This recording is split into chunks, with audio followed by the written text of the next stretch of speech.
European office of NSF International, just outside Brussels, the NSF Food Equipment Certification team support manufacturers of commercial food equipment all over Europe. We asked Ann Willems, the unit manager for Europe, to tell us more about the certification.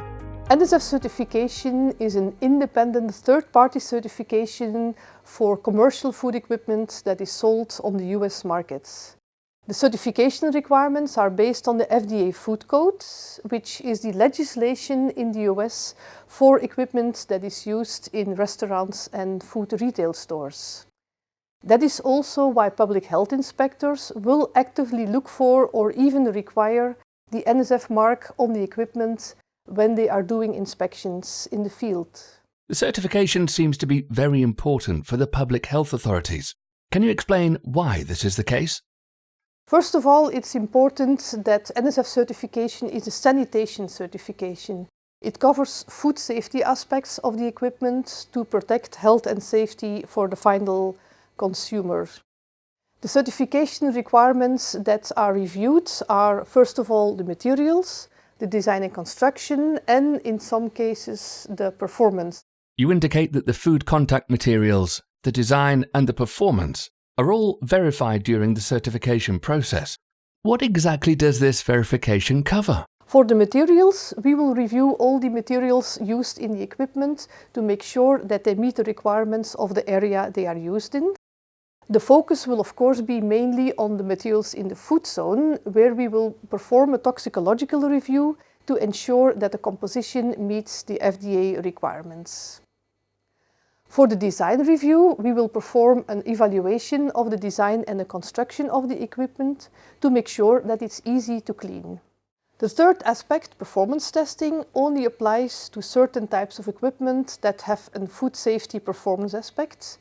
Typical examples are when we are going to measure if an equipment is capable to store food at a correct and safe temperature.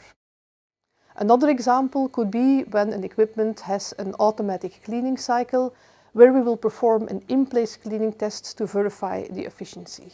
Finally, as part of the certification procedure, we will also perform initial and annual audits to the final production location. Can we take a more detailed look at the design review? What do you look out for in particular? As a first step in the design review, we will identify the 3 different zones in the equipment: food zone, splash zone and non-food zone. They each come with their own requirements, but the most critical one, of course, is the food zone.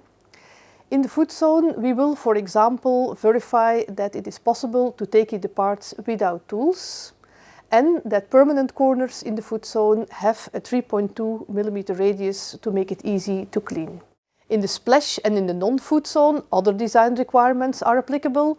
For example, the use of easily cleanable fastener heads is important, or the fact that we will ensure that underneath the equipment there is sufficient clearance to allow for cleaning.